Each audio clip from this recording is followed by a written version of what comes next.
Welcome back! We've got some new viewers on the channel with the Ryoshu Merceau video, so let me give a quick recap of what we're doing here. I'm Jackafang, and I'm making a Project Moon Magic the Gathering set, covering everything from Limbus to Ruina, LobCorp, and maybe more. Admittedly, I'm not as familiar with MTG rules and design as I'd like to be, and I'm learning a lot of this as I go along, so you'll have to put up with some unbalanced cards and revisions as we go along. All of the cards, as well as the new rules, can be found in the drive below, and you can head to my Discord to chat about the set. Just make sure to take the MTG role in order to see the channels. Also, stick around to the end of the video where I'll give some of my plans for the next 2 months or so, including when I'll start doing playtests. Now, let's get into Canto 3. The overall color identity of this set was a little hard to come up with. I considered a lot of options, especially for Sinclair himself, from white-black to white-red, but after having read up on more of the MTG color pie philosophies, and on Sinclair himself from the book, I ultimately decided that red-green was the best color for him. Yes, a conflicting color pair like white-black might better represent the whole light and dark motif that Limbus has going on, but I much prefer the themes of self-identity and being unrestrained by society that I felt while reading the book. These ideals are best represented in red and green, plus those two get a lot of artifact hate, which would obviously need to be present in the Canto. As for Cromer and the Inquisition, I've chosen red, green, and white, taking the ideas of self-expression and corrupting them with white to represent the ways in which the Inquisitors are brainwashed into serving Cromer. Now that we have that established, on to Sinclair, who is very simple. He has protection from artifacts and training, and gives training to other humans he attacks alongside. I know there may be a rules reason this doesn't function properly, timing stuff and all that, but I couldn't think of a better way for this to work.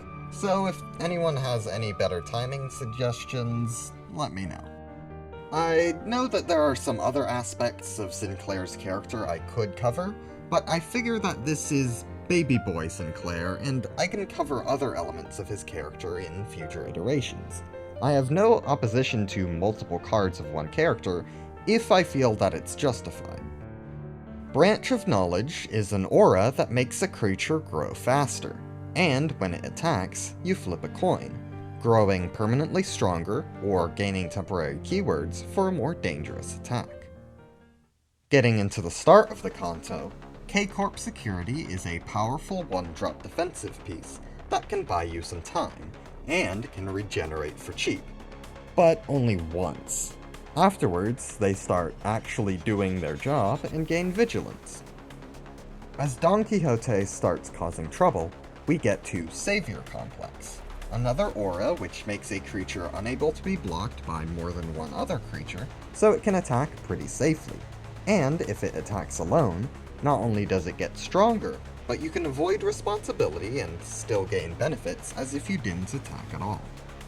As our heroic Siegfried enters the field, we get to Beatdown Stream, a spell that you want to cast after laying the beatdown on enemy creatures.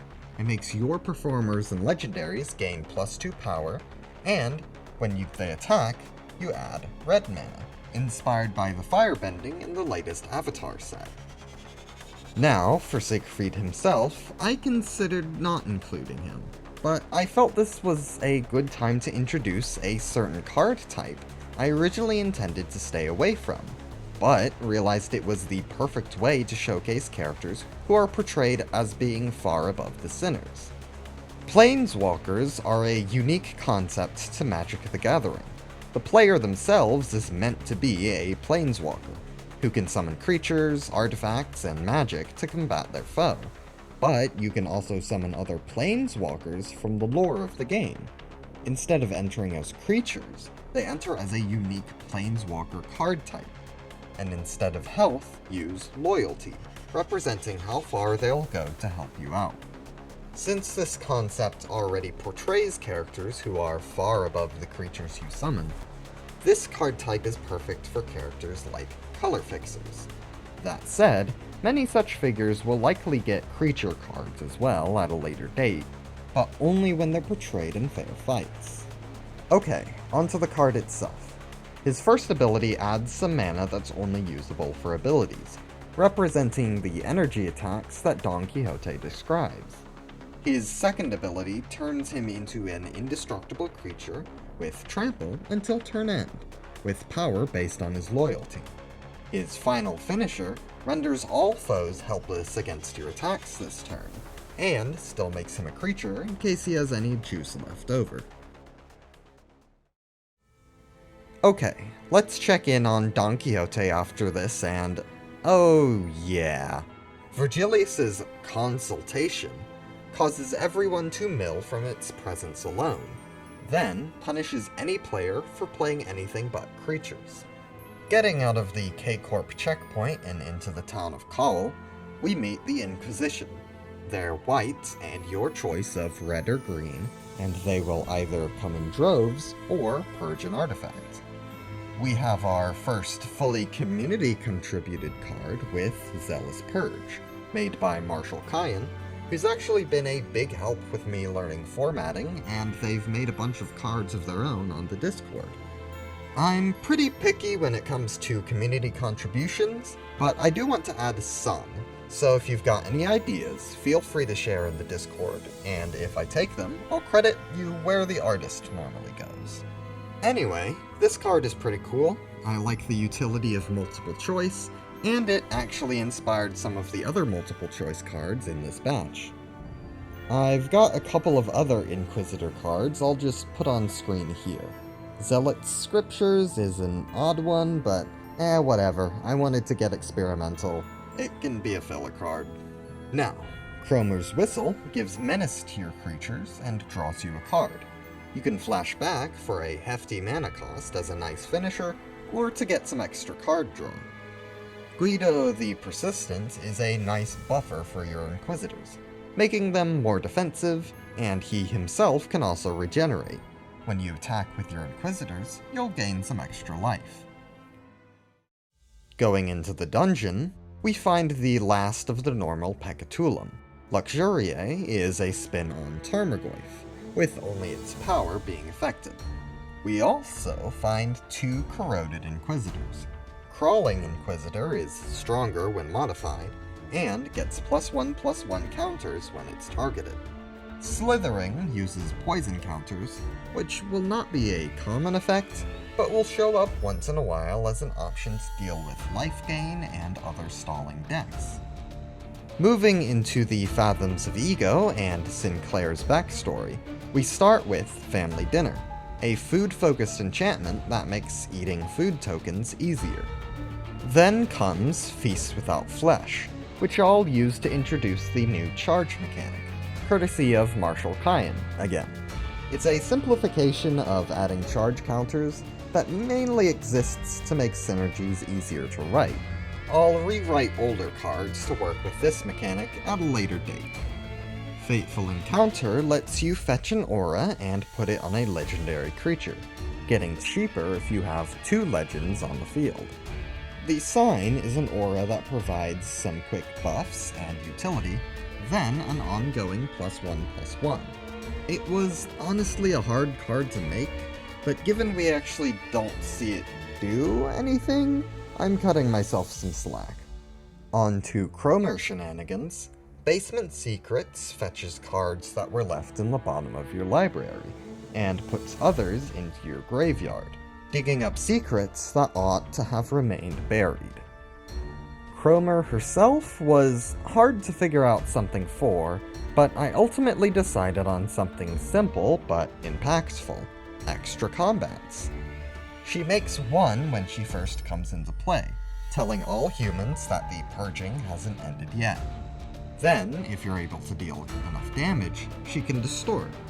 Once distorted, she'll give you an extra combat after each second main phase.